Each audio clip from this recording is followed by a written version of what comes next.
après une journée qui était très riche aussi en visites, en débats. Et on va continuer sur cette lancée, sur ce troisième jour des rencontres nationales des agences d'urbanisme, avec ce matin 3 temps. On va faire un retour sur les propositions issues de vos ateliers, les 13 ateliers. Regardez comment on avance vers une ingénierie des mutations pour tous les territoires. Et puis ensuite, nous aurons un temps de débat à partir de vos propositions, puis une table ronde sur les défis et actions pour des territoires en intelligence. Et enfin, la matinée se terminera par le manifeste, la présentation du manifeste des agences d'urbanisme du futur pour des territoires en bonne intelligence. Voilà, donc 3 temps pour nos travaux de ce matin. Et j'invite tout de suite, alors je ne vais pas les présenter comme des rapporteurs, parce que ce sont plus des éclaireurs de ce qui s'est passé hier. 13 ateliers à restituer en une demi-heure, mission impossible, mais en revanche, ils vont nous donner un peu la couleur et quelques grandes lignes de force qui émergent de vos échanges.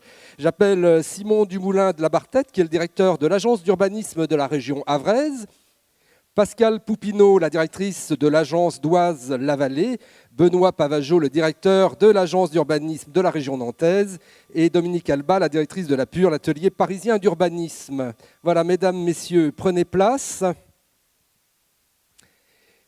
Et je le disais, exercice impossible qui est le vôtre. En 30 minutes, essayez de nous dire tout ce qui s'est passé, tout ce qui a été très riche hier avec les visites de terrain, avec les débats et surtout les propositions que vous avez faites. Il ne s'agit pas de rapporteurs puisque vous n'avez pas pu à 3 ou 4 assister aux 13 ateliers, mais en revanche, vous avez écouté ce qui s'est dit et hier soir, on a eu un travail ensemble pour entendre ceux qui ont vraiment participé aux ateliers et on voit des lignes de force qui se dessinent. Vous êtes répartis cette restitution. On va commencer avec vous, Simon Dumoulin. Non, on va commencer avec Pascal Poupineau, puisqu'on va commencer par l'atelier 1, voilà. Alors, l'atelier 1 qui portait... Alors, donc, bonjour à tous. Donc, avant-hier, on vous avait donné comme sujet nos limites. Hier, on vous a donné comme sujet nos time. Et aujourd'hui, on nous donne comme sujet nos problèmes. Donc, avec les ateliers, nous allons faire, pas vous restituer, mais vous donner quelques idées en une demi-heure.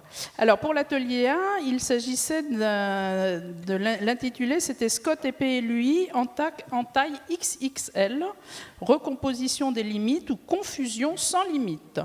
Donc évidemment un constat que nous connaissons tous, c'est qu'il y a de nombreuses lois, qu'elles se superposent, qu'elles arrivent à vitesse grand V les unes après les autres. Et donc les propositions de cet atelier, ça serait d'avoir une gouvernance plus souple pour mener à bien ces documents d'urbanisme, de réussir à faire un dialogue avec les voisins, et alors les voisins en tant qu'habitants, et avoir des outils, un SCOT qui soit moteur d'un projet, et des PLUI, donc intercommunaux, ayant tout leur sens pour ne pas se voir imposer une échelle standard et uniforme. Voilà donc souplesse, dialogue, et on continue avec l'atelier 2 qui portait sur le transfrontalier, projet de territoire partagé, point d'interrogation, et c'est vous, Simon Dumoulin, qui nous parlez de cet atelier. Oui, bonjour à tous. Effectivement, sujet transfrontalier qui se déroulait à Hendaye. Un constat, 3 propositions. D'abord, le constat, c'est celui que l'émergence de grandes régions peut être à la fois un risque et une opportunité. Le risque que la question transfrontalière, finalement, devienne peut-être périphérique, marginale dans la stratégie des nouvelles régions. Et puis, une opportunité pour les agences de renforcer leur coopération sur ces sujets. 3 propositions. La première, c'est de valoriser ce que font déjà les agences sur le sujet, qui ont développé une boîte à outils assez garnie sur cette question, des cartographies, de la prospective, des observatoires. Deuxième piste d'action, c'est de mettre en réseau les acteurs du transfrontalier, les collectivités d'un côté et de l'autre des frontières, les agences d'urbanisme et bien sûr au cœur de ce dispositif, la MOT, mission opérationnelle transfrontalière. Troisième proposition, c'est la mise en commun d'outils et surtout d'éléments de comparaison, de benchmark entre les différents territoires. Il y a deux cas qui ont été particulièrement développés hier pendant l'atelier, c'est celui du canton de Genève et de Besançon.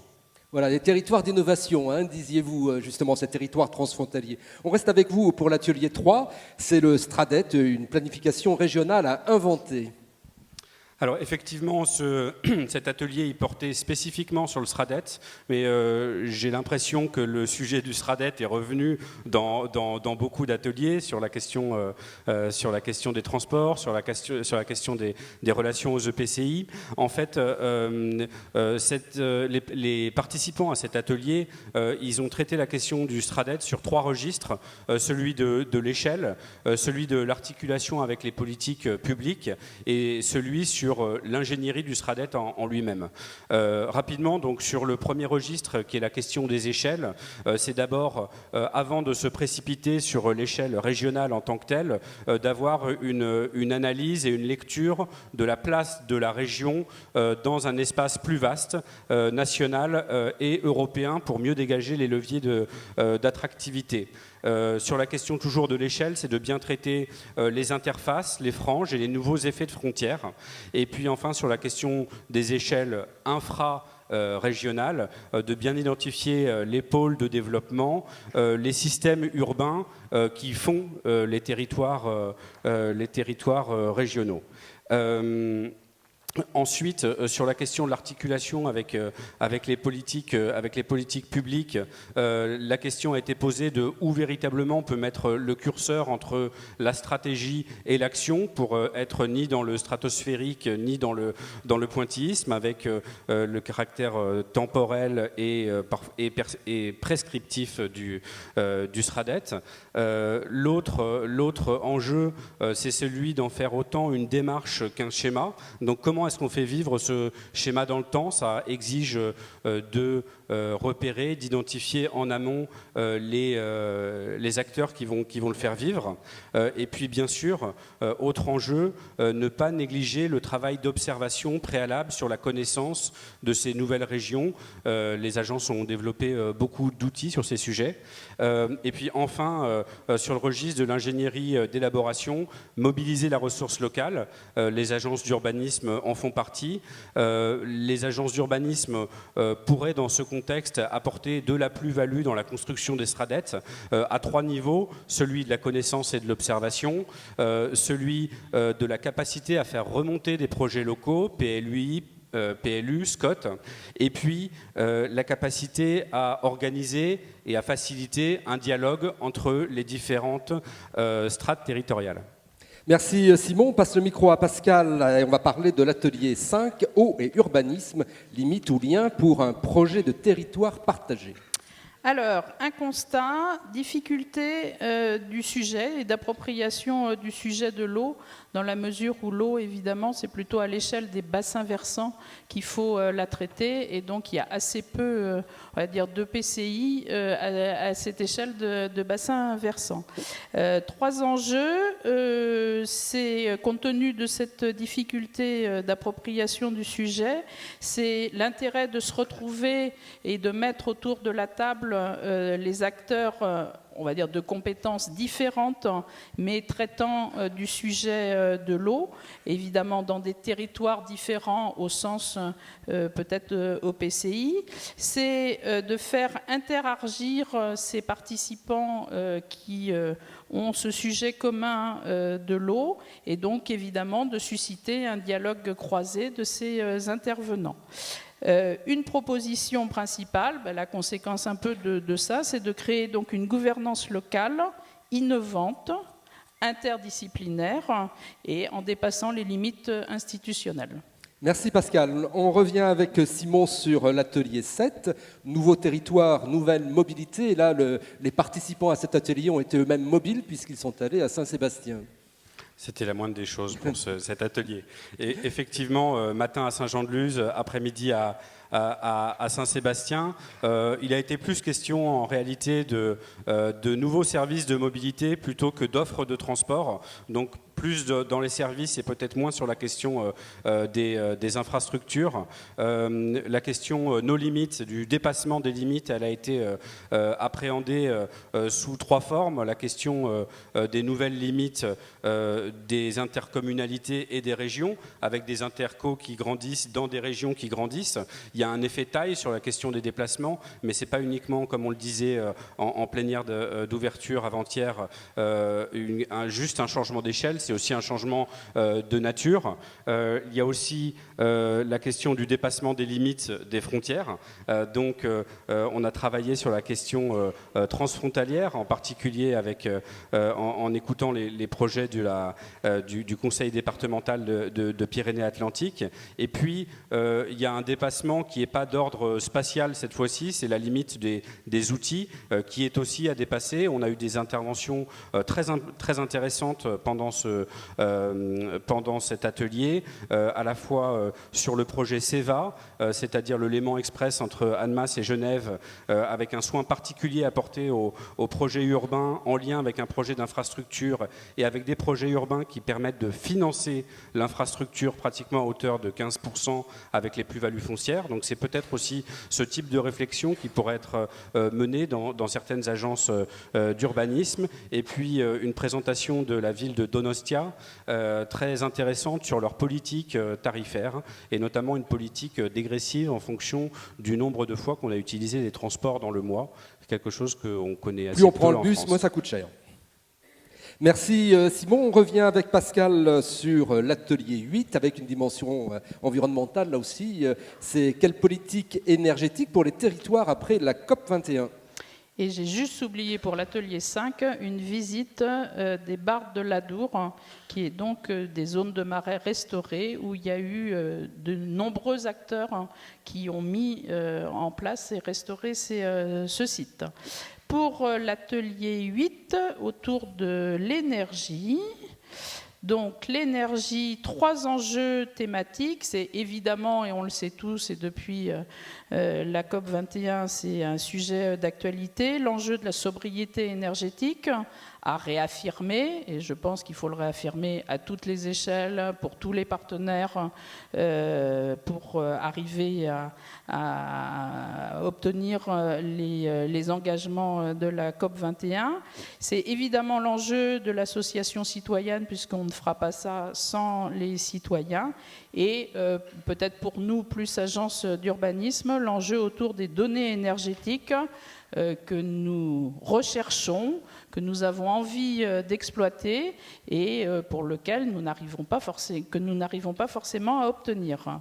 Voilà pour les 3 enjeux. Sur les pistes d'avenir pour les agences, ça en découle directement. C'est évidemment un enjeu sur la pédagogie parce que quand même le sujet de l'énergie n'est pas forcément un sujet facile. Je lis mes notes et il est même précisé que ce n'est pas forcément un sujet facile pour les élus. Donc, ni pour les élus, ni pour, on va dire, les urbanistes, ni pour les citoyens. Donc c'est un vrai enjeu à développer. Et pour les agences d'urbanisme, c'est de faire monter cette compétence sur l'énergie. Mais ça a été vu comme... il a été dit que ce n'est pas un spécialiste de l'énergie au sein de chaque agence. C'est plutôt que... on va dire toutes les missions et tous les chargés d'études prennent ce sujet de l'énergie dans leur propre thématique. Et on sait que le sujet de l'énergie, c'est en particulier valable pour la mobilité dont on a parlé tout à l'heure, hein, mais aussi sur les sujets d'habitat, où il faut traiter ce sujet de sobriété énergétique.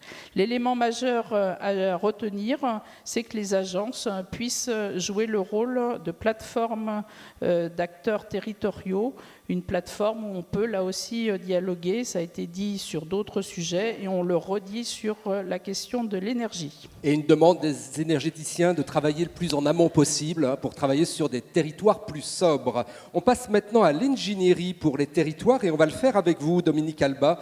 Quelle ingénierie pour les territoires ? Ça marche. Merci. L'ingénierie pour les territoires. Donc d'abord, quelques éléments de contexte, on va dire. D'abord, les agences ont beaucoup changé. L'État, les services de l'État, dont beaucoup de représentants étaient présents à la première table ronde, ont beaucoup parlé des difficultés de réorganisation qu'ils avaient déjà à l'intérieur de leur structure. Les acteurs plus impliqués, je dirais, dans le réel, qui étaient ceux autour de la deuxième table ronde, ont, par l'intermédiaire de textes, pour certains d'entre eux, je les en remercie, Antoine Valbon et puis le maire de Bayonne, ont montré qu'il y avait quand même déjà des choses qui avançaient. Je voudrais dire que cette table ronde ou cet atelier a été copiloté avec Christian Brunner, qui doit être par là, et remercier Gaël Virelli de l'ODAP pour aussi sa constance à nos côtés. Donc, un constat, les élus sont en réseau et nous, on est en retard. C'est-à-dire que les lois récentes ont obligé les élus à modifier leurs pratiques. Les maires se réunissent, parfois dans des groupes très nombreux, de nouvelles façons, avec des réunions régulières. Nous, on ne l'a pas encore fait. L'ingénierie territoriale n'est pas encore en réseau, et j'y reviendrai. Et un autre élément de contexte, on travaille sur du stock. Avant, on travaillait sur du flux. C'est-à-dire qu'on produit moins de mètres carrés, on les recycle, on répare, on transforme, et on a une relation au temps et à l'espace qui s'est considérablement modifiée, et cette modification va s'amplifier, en particulier avec tout le système web, dont on commence à peine à saisir les implications territoriales.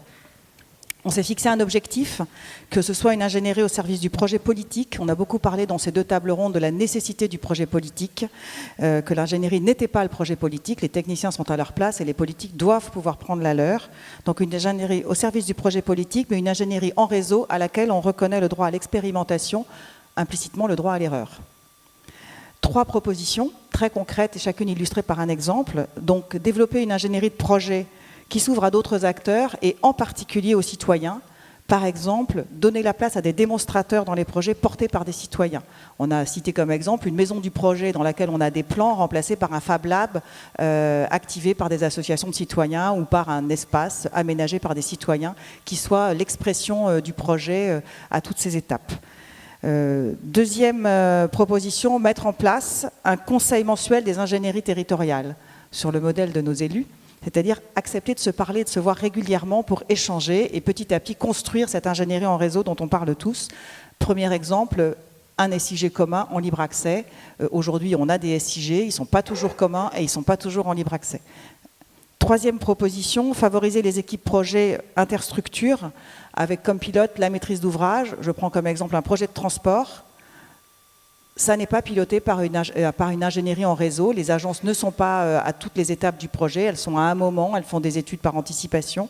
Donc l'idée, vous avez l'installation d'un tramway. Et bien on met en place une équipe projet, interstructure, qui contribue au fur et à mesure à l'analyse de la mutation territoriale qui est impliquée par la mise en place de ce projet. Voilà.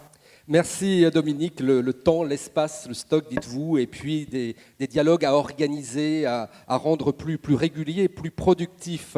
Atelier numéro 10, les agences d'urbanisme aux côtés des services des EPCI.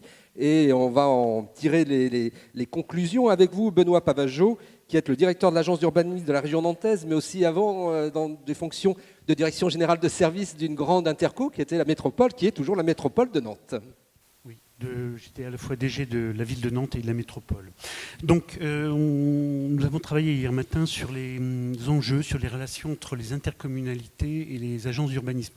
Le thème de l'atelier, c'était plus précisément les services des intercommunalités et des agences d'urbanisme. Je pense que dans cette distinction, il y a plus qu'une nuance, puisque je pense que la nature et la qualité des relations est très variable selon la taille des collectivités, j'y reviendrai, mais aussi la relation est très variable selon qu'on s'adresse aux élus, ou à nos interlocuteurs quotidiens que sont les collaborateurs des intercos. Alors, je vais essayer d'être fidèle, aussi fidèle que possible dans ce qui a pu être énoncé, et concis dans ce qui a pu être énoncé hier. Et nous avons dégagé 4 pistes de travail. Mais avant, je vais faire 5 ou 6 remarques. Tout d'abord, j'ai décelé dans les agences d'urbanisme, les directeurs et collaborateurs qui étaient présents, aucune volonté de se substituer aux collectivités, ni d'exercer des fonctions de maîtrise d'ouvrage ou d'autorité organisatrice. Je le dis parce que ces questions sont au cœur de crispations quotidiennes dans des systèmes de relations professionnelles. Deuxième remarque, a été présentée à l'occasion de cet atelier 2 enquêtes, plutôt dans le champ du quali, des méthodes quali que quantitatives, et dont on peut tirer 2 enseignements.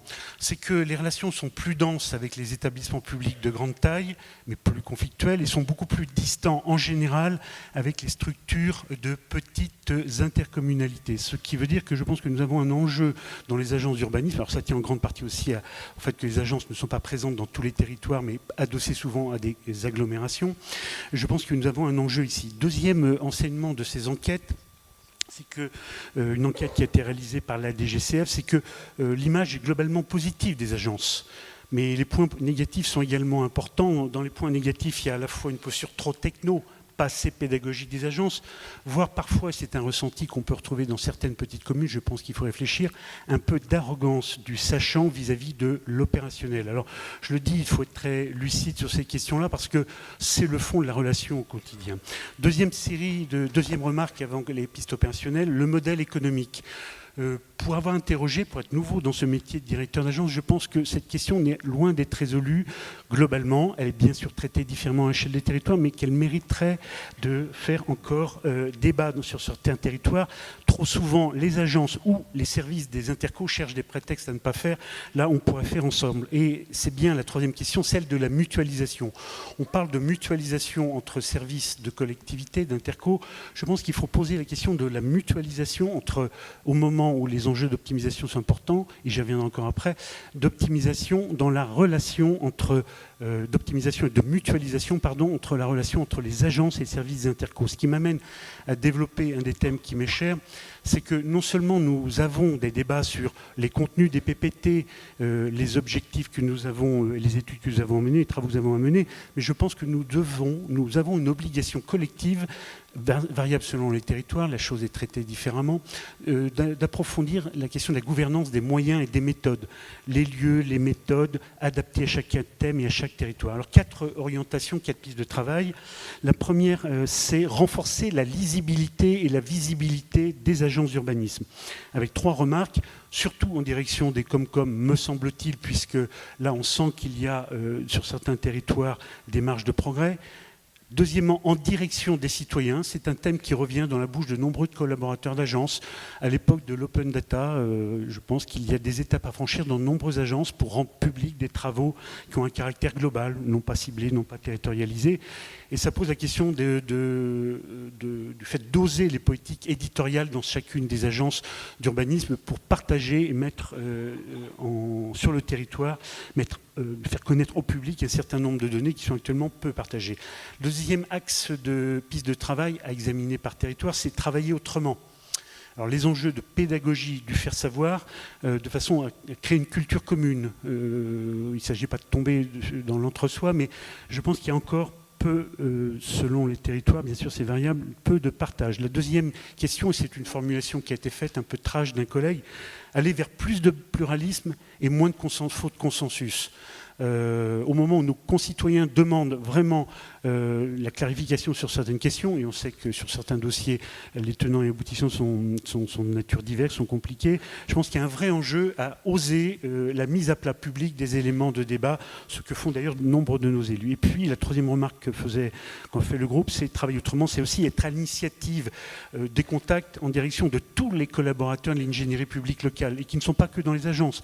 Et je pense bien sûr pas non plus au CEREMA, je pense au SPL et à d'autres structures avec lesquelles nous pouvons, selon les territoires, peu ou prou collaborer. La troisième piste de travail, c'est faire ensemble.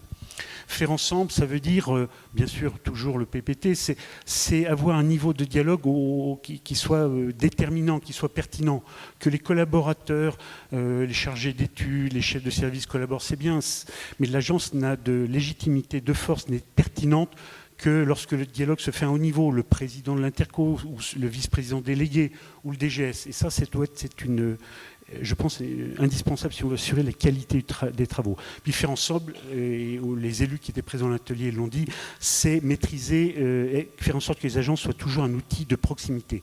Et puis le quatrième axe de travail, c'est la logique thématique. Alors bien sûr, nous devons assurer les fondamentaux dans des conditions renouvelées, les observatoires, les PLUI, les SCOT, je ne vais pas développer les sujets, ils ont déjà été peu ou prou abordés déjà ce matin, mais c'est la logique du coup d'avance. Sur lequel il faut être vigilant. Non pas qu'il faille travailler contre la métropole ou à côté de l'agglomération ou sans tenir compte des préoccupations du territoire adhérent, mais nous avons une obligation, je pense, professionnelle à déceler les enjeux sur lesquels les circonstances font que les territoires, les EPCI n'y travaillent pas.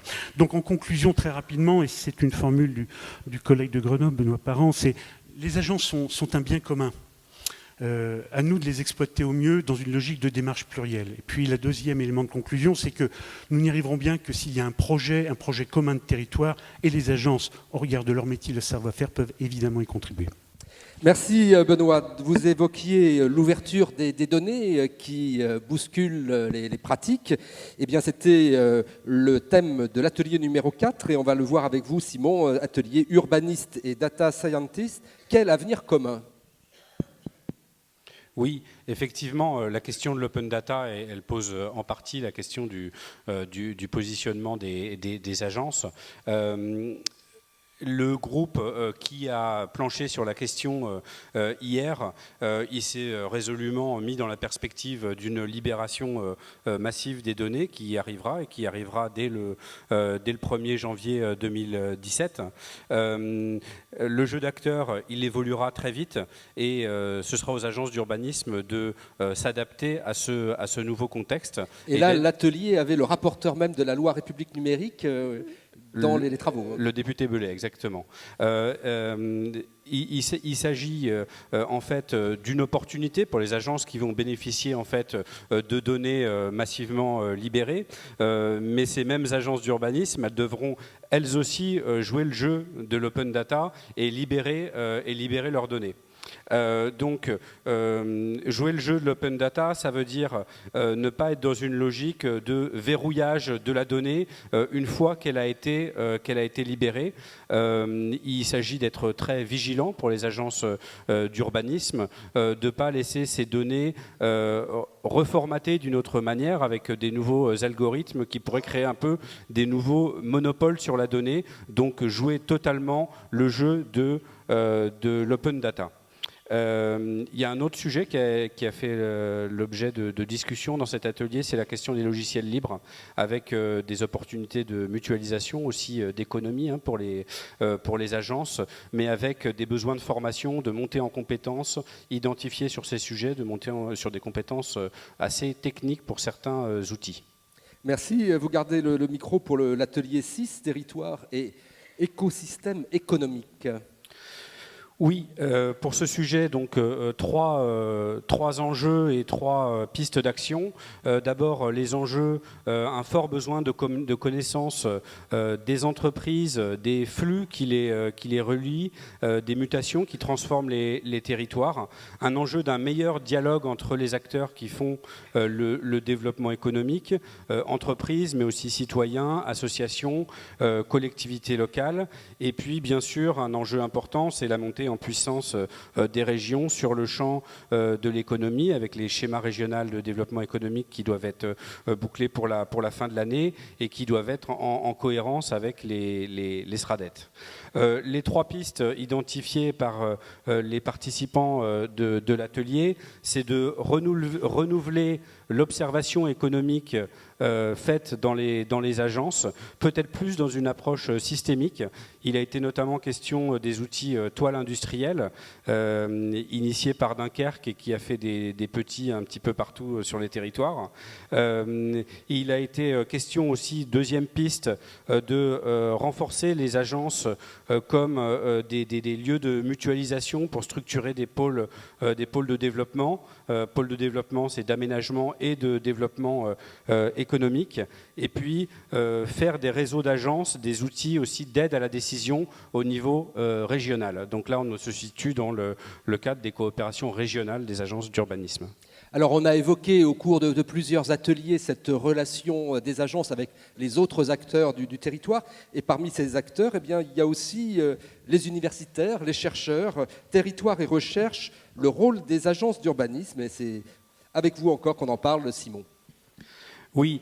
Cet atelier a déjà commencé par un constat, le constat de deux univers, de deux mondes qui se parlent pas forcément, qui en tout cas n'ont pas les mêmes codes, le même vocabulaire, les mêmes temporalités.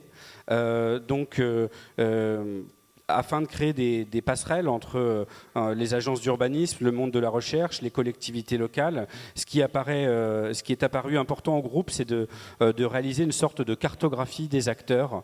Et cette cartographie des acteurs, elle ne se résume pas à une cartographie des acteurs de l'enseignement supérieur et de la recherche, mais c'est des cartographies plus vastes qui représentent en fait des écosystèmes de l'innovation territoriaux avec les collectivités, avec les agences, déjà pour mieux se comprendre et pour mieux identifier les liens entre les différents acteurs de ces écosystèmes. Il y a quand même des passerelles qui existent aujourd'hui. Hein. Il y a des projets qui sont faits par les agences pour le monde de l'enseignement supérieur et de la recherche, notamment les questions de valorisation du patrimoine universitaire, la question du foncier, la question du patrimoine immobilier, et puis aussi la question de la donnée, parce que de plus en plus dans les établissements d'enseignement supérieur et de recherche, on manipule, on traite de la donnée, on la mutualise pas forcément entre établissements, et les agences d'urbanisme, la mutualisation des données, c'est quelque chose qu'elles savent faire et qu'elles pourraient éventuellement proposer dans ce domaine. Merci Simon. On va terminer donc cette restitution des ateliers avec un atelier qui portait entre ingénierie et vécu territorial, un conflit créateur, et c'est vous Pascal qui nous en parlez. Alors, 3 points à retenir. D'une part, pour redire ou dire ou appréhender que les méthodes de recueil des données sensibles sur le vécu des territoires existent bel et bien, qu'il faut là aussi multiplier les regards d'acteurs différents et que pour en finir, c'est un processus aussi scientifique que de cumuler des statistiques qui peuvent être aussi fausses, même si on les utilise et qu'on en tire une vraie vérité, c'est pas forcément toujours vrai, et que la bataille n'est pas donc entre la donnée subjective et la donnée objective, mais c'est évidemment, et ça on le sait quand même dans les agences d'urbanisme, c'est la formulation des problématiques et des enjeux. Donc une conclusion de cet atelier, c'est qu'il faut absolument reconnaître le vécu quotidien des habitants, donc dans un territoire, et c'est le vécu quotidien ordinaire, et évidemment le changement d'échelle, et qu'il faut donc travailler sur des échelles aussi micro-locales qui nécessitent peut-être un renouvellement des modes de production de nos connaissances territoriales. Et une proposition, c'est que dans tous les diagnostics que nous faisons tous, ces apports de connaissances, on va dire dits sensibles, de territoires vécus doivent être intégrés et pas oubliés dans les diagnostics, les beaux diagnostics que nous faisons. Alors après ces aveux que vous avez faits sur les statistiques, l'atelier finance locale, comment innover? Vaste question. Alors, pour la conclusion, c'est effectivement une vaste question. Donc, sur les 3 enjeux, c'est de dire il faut que comment innover, c'est l'accompagnement du projet politique. Bon, ça, c'est pas forcément une innovation, mais sur le sujet des finances locales, peut-être que les agences, jusqu'à présent, y étaient moins bien, ou moins, d'une manière générale. C'est évidemment le changement d'échelle spatiale et temporelle. Ça, c'est le jeu auquel nous jouons depuis longtemps. Ce changement d'échelle, il peut se traduire à la fois soit là aussi dans des diagnostics, on va dire synthétiques, et avec l'atelier d'avant, on a dit donc que c'était non seulement synthétique, mais en plus sur des territoires vécus. Mais c'est évidemment, et là on nous a notre grande agence repère sur les finances locales, c'est évidemment l'agence de Rennes qui a des observatoires financiers fort intéressants et fort bien faits. Troisième enjeu, c'est de pouvoir, et là aussi c'est plutôt une nouveauté pour les agences d'urbanisme, de connaître les impacts des opérations, que ce soit les opérations d'aménagement, voire on va dire des documents tels que le programme local de l'habitat. Et là aussi, Rennes fait un suivi des conséquences, on va dire financières, de l'argent public mis dans le programme local de l'habitat. 3 pistes d'avenir. Alors on a parlé à un moment donné de revisiter le modèle économique de l'agence. Donc on a fait à la fois les finances inter-agences et les finances locales, mais quelques participants se sont dit et ont dit qu'il fallait revisiter le modèle économique de l'agence. Voire, c'est là aussi une grande question pour les plus anciens d'entre nous, c'est de réinterroger le statut des agences tout en gardant l'intérêt public des agences, mais c'est vrai qu'avec les réseaux régionaux des agences qu'on voit poindre en particulier pour aider à l'élaboration des SRADET, il faut peut-être se reposer quelques questions. Et enfin, un élément majeur, c'est de dire qu'il faut que les agences d'urbanisme soient tête chercheuses, et on était très contents de notre terme de tête chercheuse pour avoir des nouveaux modes de faire, que ce soit sur les finances, mais sur plein d'autres sujets. Voilà, des agences tête chercheuses, et dans les finances locales, les finances des organisations territoriales aussi, certainement trouver de l'innovation qui peut aussi être sobre sur la ressource, comme on a pu le voir sur les ateliers qui étaient plus environnementaux.